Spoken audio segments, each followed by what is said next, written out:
1996 Ford Ranger with the 2.3 inline 4-cylinder, and today we're going to be replacing the timing belt. 1996 Ford Ranger with the 2.3 inline 4-cylinder, and today we're going to be replacing the entire timing kit. And for this job, this is the kit we'll be using: the Dayco Whiskey Papa 276 Kilo 1 Alpha timing kit, and it comes with the water pump, timing belt water pump kit. So that's what we're going to be using. Alright, our first step is going to be to remove our drive belt. Unfortunately, mine's already been removed because I just replaced my power steering pump. So I haven't put it back on yet because this is the next project I was planning on taking on for this vehicle. But a quick recap on it: you're going to need to get yourself, we don't need to, but it's really useful to get yourself one of these bars. This is a drive belt tensioner tool, and if you look right down here, you can see our tensioner. And all I'm going to do is I'm going to put this tool down there. I'm going to press against our fan shroud to help pop it into the little slot there for it, and I'm going to go ahead and apply pressure.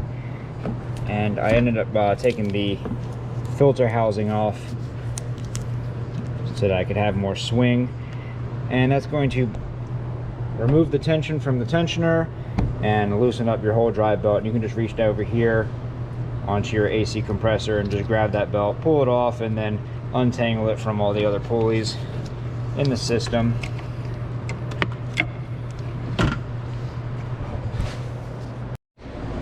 Alright, next up, we're going to go ahead and remove this upper radiator hose. So go ahead and get yourself a catch can. Put it right underneath the front of the engine and try to catch as much coolant as you can.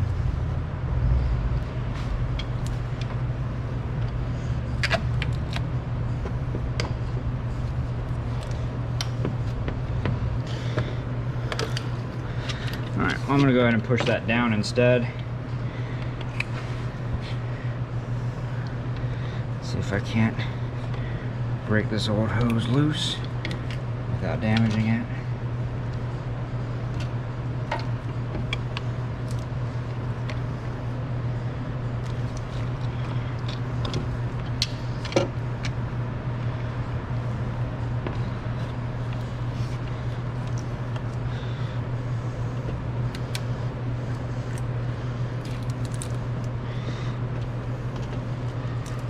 There we go.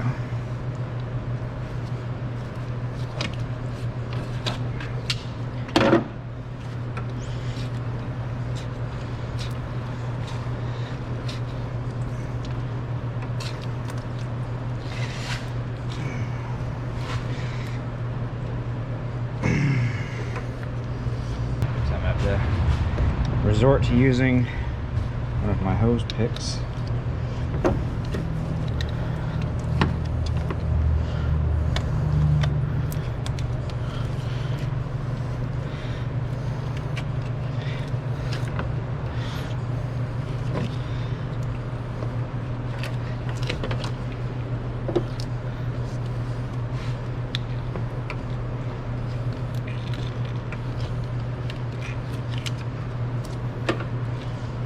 There we go.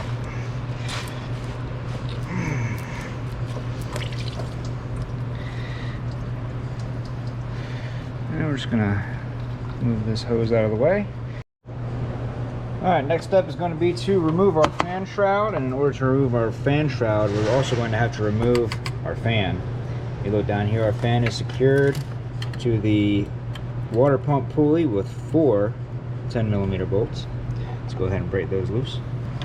And we'll go ahead and use our channel wrench to reach down there and grab the, I guess you'd call it the shaft of the propeller.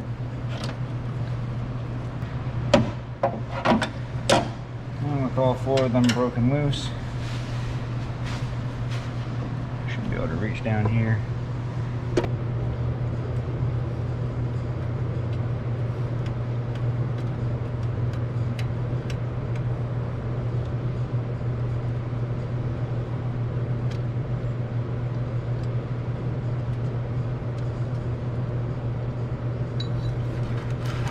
Second bolt.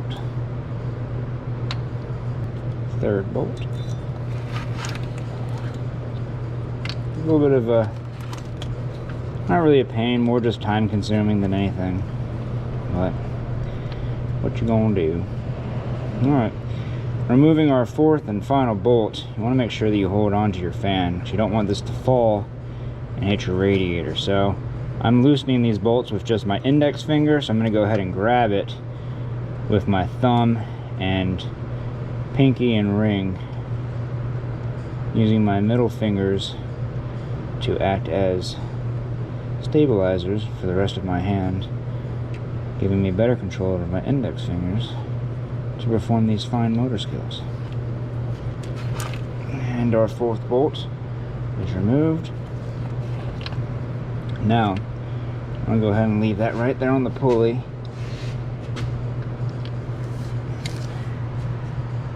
Go ahead and remove these two bolts from our fan shroud. Wrenches backwards from every gear wrench I've ever used. Brand new gear wrench from Die Hard, and every wrench I've ever used, the way the claw faces would be tightening. On this one it's loosening, so I'm having an issue getting used to something unfamiliar. That's right, doesn't take me long to adjust.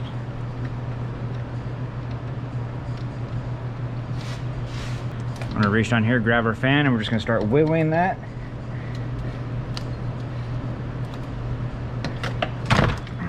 Thank you.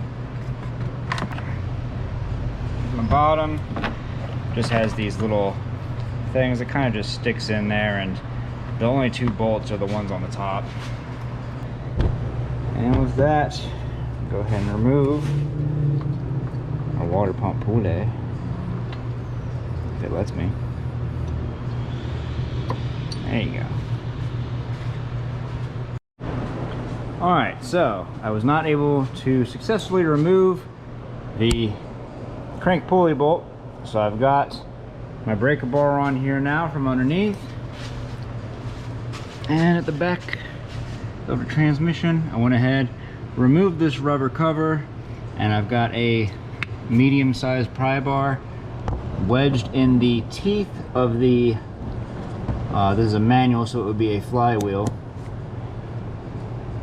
and we're gonna go ahead and see if this does not work, because if not, I'm probably gonna have to remove the radiator to get a bigger impact down there, and to be honest with you, I don't really feel like doing that.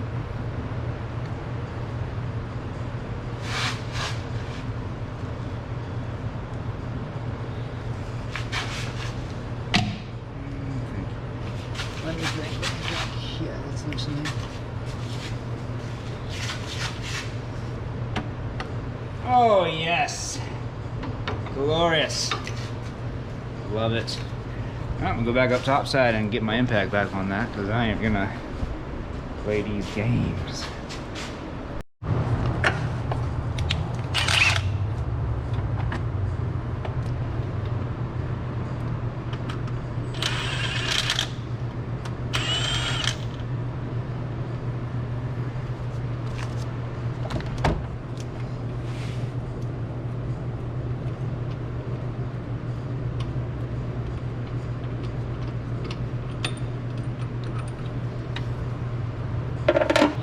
Go ahead and remove this 8mm bolt right here. I'm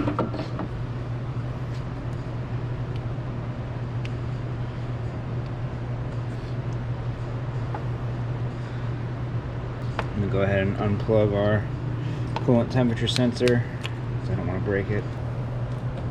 Next, we go ahead and remove our AC compressor.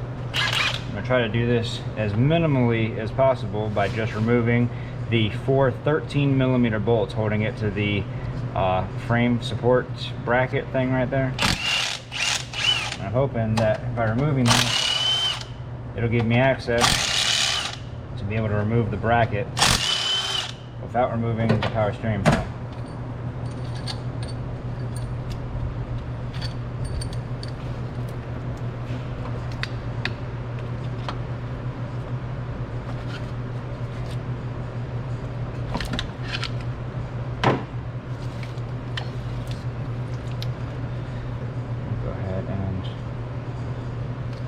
unplug our connector. Slide it underneath of our compressor.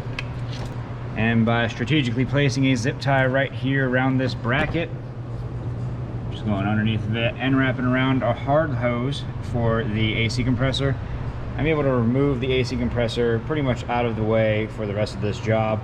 I had to undo this bracket right here, which is an 8mm bolt right underneath of our coil pack area right here.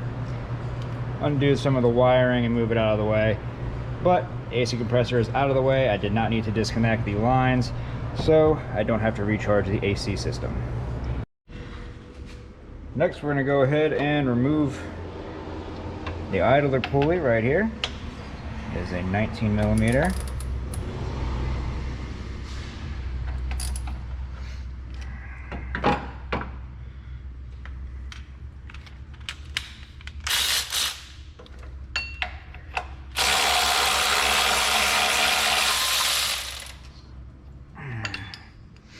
Make sure you have a kind of a lock washer right here on the back. Make sure that that stays with your pulley, and just in case it falls apart, this is the assembly you're looking for. So your nut, front spacer or washer, and then you have your lock washer on the rear. Alright, our next step is going to be to remove our power steering pump. In order to do that, the first thing we're going to need to do is remove our power steering pump pulley. And in order to do that, we're going to need a pulley remover and installation kit. You can get these as rental tools from pretty much any of the local auto parts stores.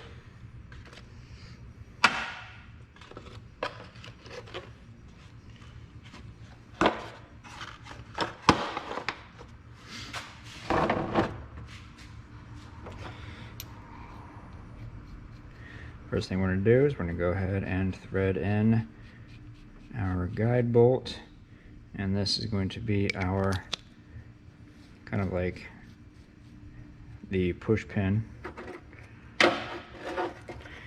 And what we'll be doing is that this piece is actually going to connect to the front of the pulley like so. Slide this underneath the front portion of that pulley.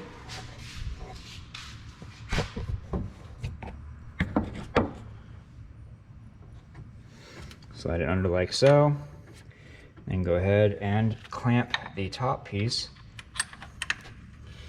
onto it and slide on our locking sleeve.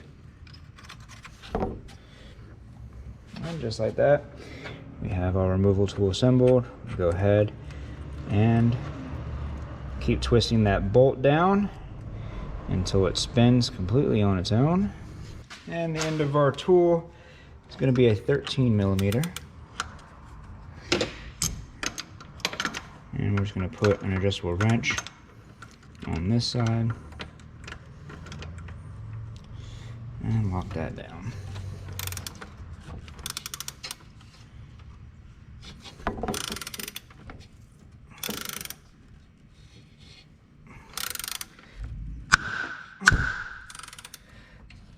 Start moving that pulley off if it would stop.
And just to reiterate what we just did, you can see that the center of our bolt little push pin has gone through and connects with the shaft of the power steering pump, and that's how you basically press this pulley on and off. And there's our locking ring. Here's one half of our retainment sleeve, and this is the giant nut? I don't know, whatever you want to call it. Anyway, and that's how it goes together. Next, we can go ahead and remove the 3 bolts that are holding the power steering pump to the bracket. This is a 17 millimeter.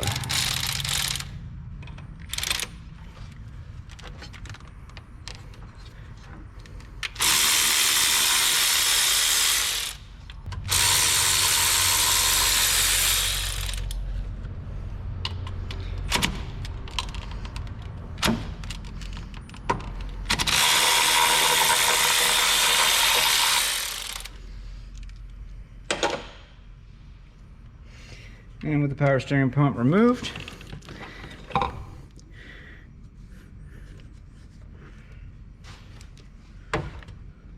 we can see our 3 bolts that hold our bracket to the front of the engine.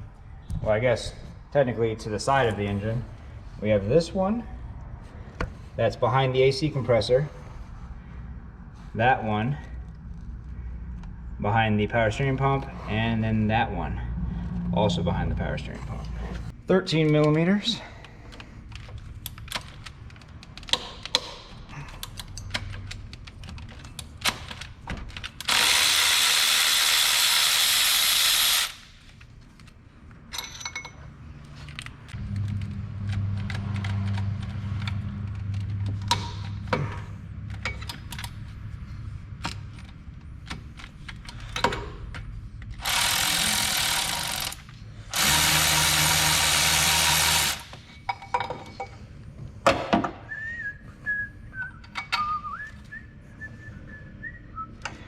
You notice the bolts I pulled back from the rear behind the power steering pump is smaller than the one behind the AC compressor. Just make sure you don't accidentally mix those up.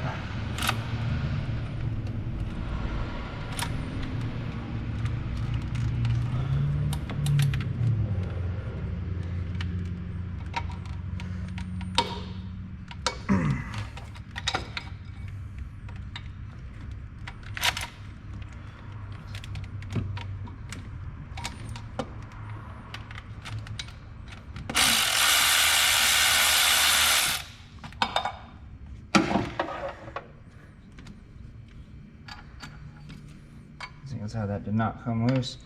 I'm gonna assume there's another bolt somewhere.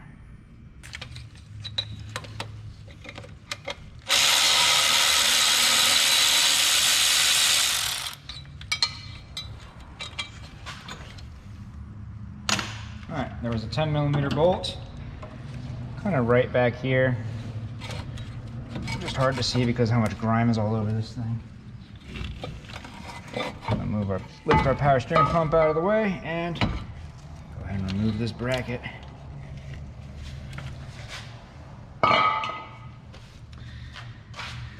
And we now have full access to our timing belt. Alright, time to go ahead and remove our crank pulley or harmonic balancer, or whatever verbiage you feel like using. For this, we're going to be using a 3-claw removal tool and a 19 millimeter, and hoping and praying that this actually works.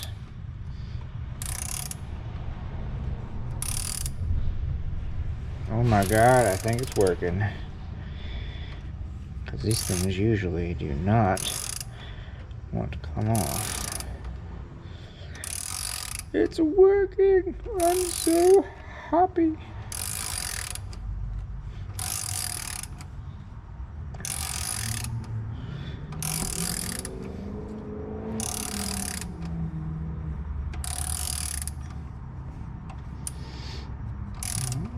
Felt like that just came really loose. Let's slow this down a little bit.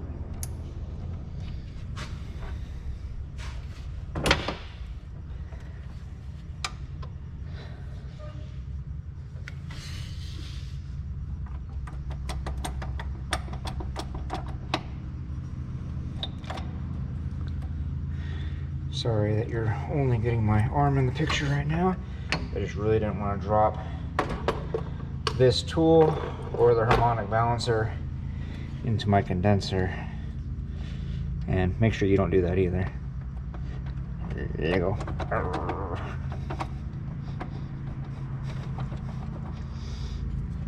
Oh, that was dumb. I feel dumb. Don't forget to remove your crank bolt. I put that back in there a couple turns because I didn't want this thing to fly off. I actually forgotten that I had taken that protective measure. There we go, nice. And here's that tool, just in case you wanted to know what it looked like.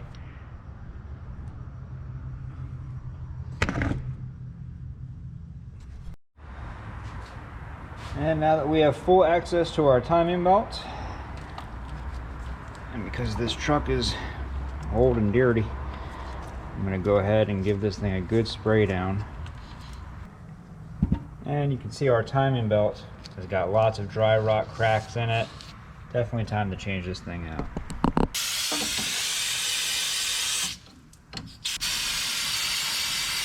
Give this whole thing just a good spray down. Try to get some of this old oil off of here.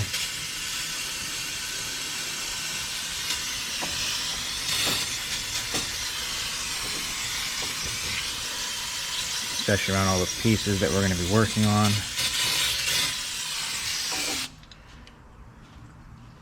So we have a mud dauber nest in here. Let's see if I can't reach in there and break this loose a little bit. Oh, I have broken pieces.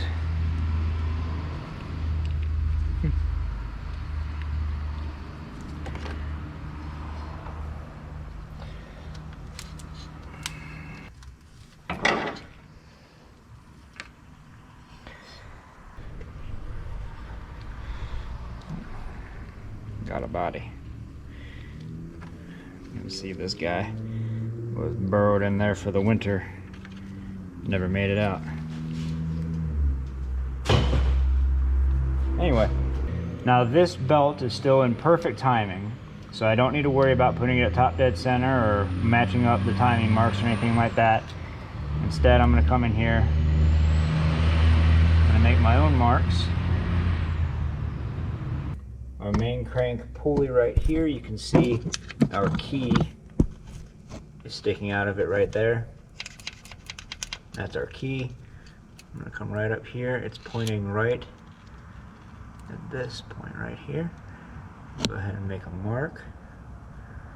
Try to get some of that oil out of the way.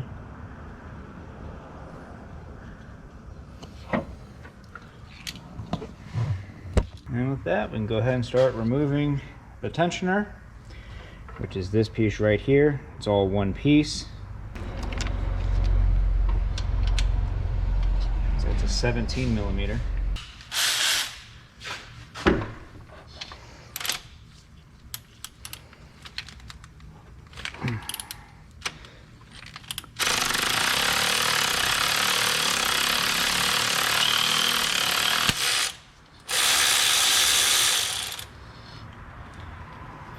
Behind here there's another bolt. It's a 13 millimeter.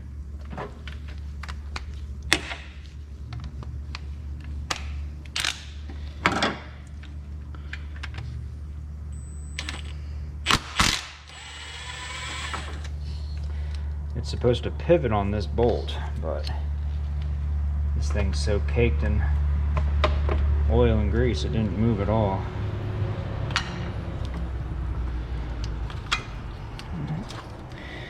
And that's essentially our tensioner. You see this bolt right here is supposed to swivel on this like this, like that, and it was just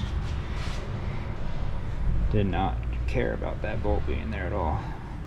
Believe it or not, for the original timing belt, that's still got lots of good bearing in there. That's pretty impressive. Of course, this is a mid-90s model. This is back when cars and trucks were made to last. And then they realized if we make our product too good, we can only sell one to a customer instead of one every couple of years. Well, whatever.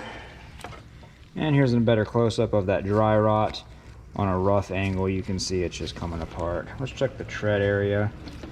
This part actually doesn't look too bad, but you can see right where the teeth are, you can see it starting to come apart right there. So yeah, definitely time for a new timing belt.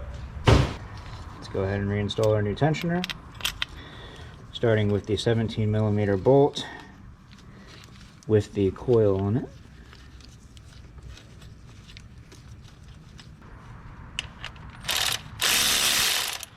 And we're going to put that down enough so that the coil stays between this bar and the little pin that comes on your new tensioner. You can see we have a little bit of play right there.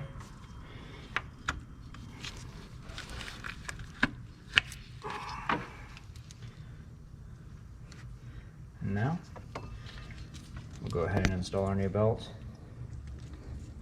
making sure that our timing marks that we painted on are still lined up.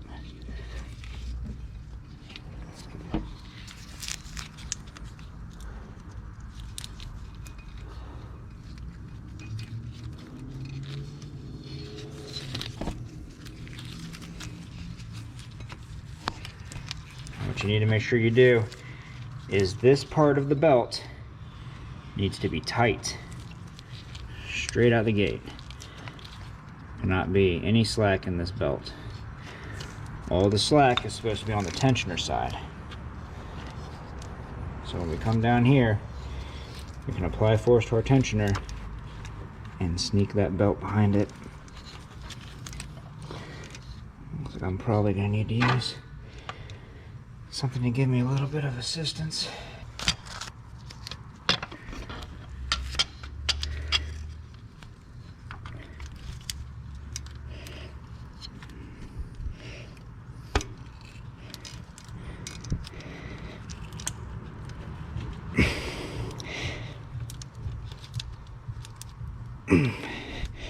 Nice. All right. Oh, definitely done easier timing belts. That was freaking brutal. Just waiting for that to slip loose and break one of my fingers. And now hopefully with the belt on there, this will be lined up where we can put in our 13mm bolt.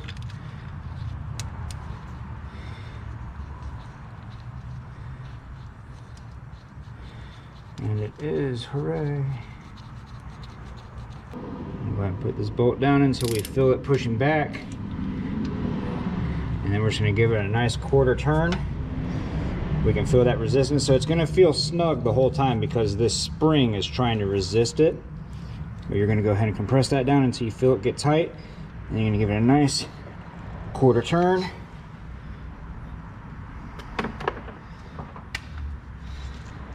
And we can come down here with our 13mm. Put that bolt down.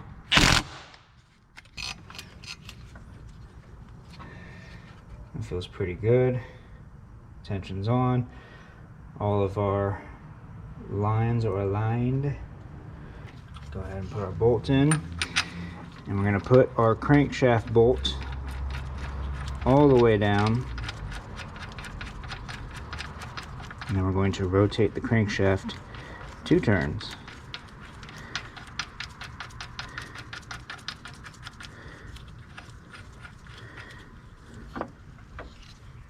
And this is a very important step. You want to make sure you do this, because if somehow it came out of alignment, you won't break one of your bolts, or you won't break your valves inside of your engine, hopefully.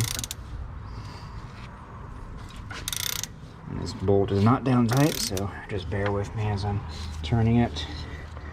I'm going to apply pressure here, because I want this belt to go deeper onto this pulley.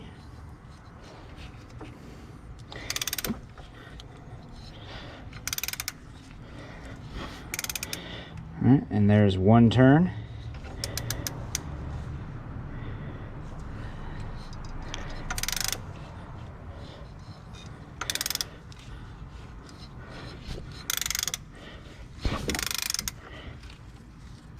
Camera got knocked off, sorry about that. I'll try to give everybody the best shot of each that I can, but no promises.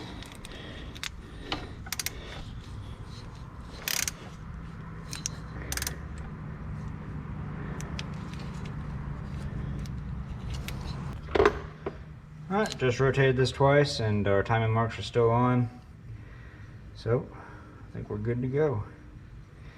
And that's pretty much how you change out your timing belt on a early model Ford Ranger or the B2300, I think, for Mazda.